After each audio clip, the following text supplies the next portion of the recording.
नमस्कार.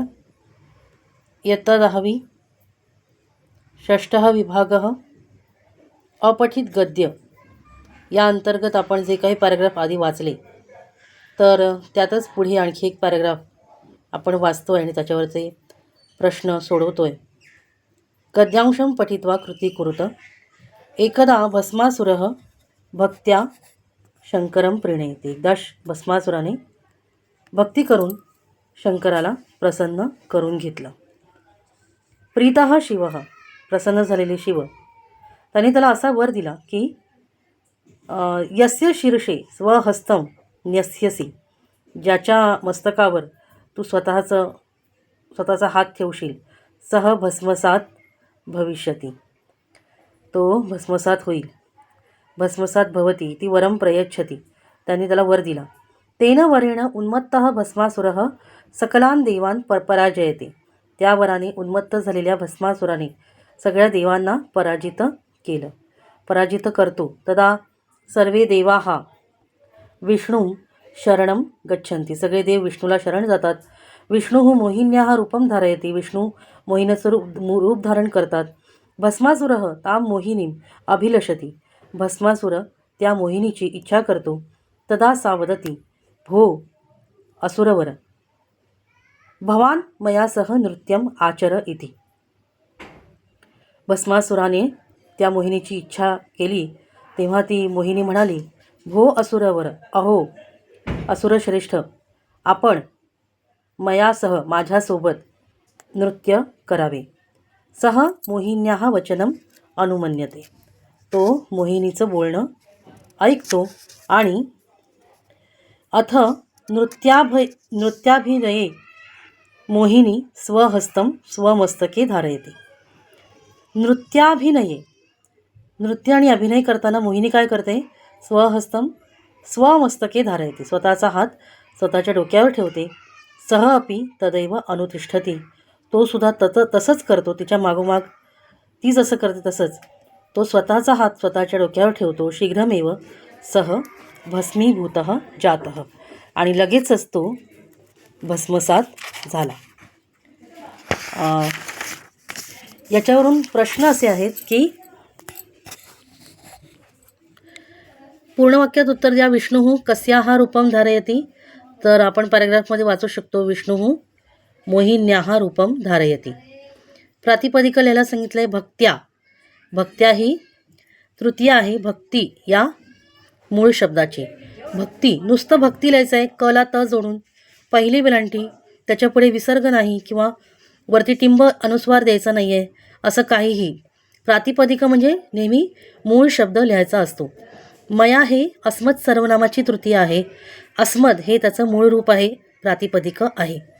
प्रीतः गणेशः वरम प्रयच्छति, प्रसन्न झालेल्या गणेशाने वर दिला का, नाही तर शिवाने वर दिला, त्यामुळे हे वाक्य असत्यम असं आहे. माध्यम भाषया सरलार्थम लिखत सह मोहिन्याः वचनम अनुमन्यते, तो मोहिनीच्या बोलण्याप्रमाणे करतो, असं तुम्ही त्याचं मराठीत भाषांतर करू शकता. किंवा इंग्लिशमध्ये काय होईल, he follows Mohini's words, he follows Mohini's words. गद्यांशात लट्लकारस्य क्रियापदम चित्वा लिखत, लट्लकार अर्थात वर्तमान काळ, ती रूपं तुम्ही पॅराग्राफमध्ये वाचून ती शोधून लिहू शकता. प्रीणयती, प्रयच्छती, पराजयते अशी लट्लकाराची रूपं आहेत. प्रीणयती हे परस्मय पदाचं दिसतंय आपल्याला रूप, तीतः अंतिमधला ती प्रत्यय दिसतोय. प्रयच्छती पण तसंच आहे. पराजयते हा लट्लकार आहे आत्मनेय पदाचा, तर ते आपल्याला तिकडे ती रूपं शोधून लिहिता येतील. त्यानंतर कारक परिचयम कुरुत, यासाठी भस्मासुरः तां मोहिनीं अभिलषती असं वाक्य दिलं आणि मोहिनीमला अंडरलाईन केलं आहे, अधोरेखित केलं आहे. तर तां मोहिनीं अभिलषती, भस्मासुराने त्या मोहिनीची इच्छा केली, अर्थात अभिलाषा करणारा भस्मासुर आहे, त्यामुळे तो कर्ता आहे आणि त्याने कोणाची इच्छा केली, मोहिनीची, त्यामुळे मोहिनीम हे कर्म आहे. त्यामुळे कारक परिचयम कुरुत या प्रश्नासाठी आपण मोहिनीम या शब्दाचं कारक काय लिहू शकतो, कर्म. आता 6वा प्रश्न सुरू आहे त्यातला आ हा उपप्रश्न. पद्यांशं पठित्वा निर्दिष्टे कृती कुरुत. ज्ञानमंत्र सदाचारैः गौरवं भजते गुरुः तस्मात् शिष्यः क्षमी भूत्वा गुरुवाक्यं न लंघयेत. असा श्लोक आहे. साधा सोपा श्लोक आहे. आपल्याला पटकन उत्तरं सापडतील. कह गौरवं भजते. कह म्हणजे कोण? तर कोण?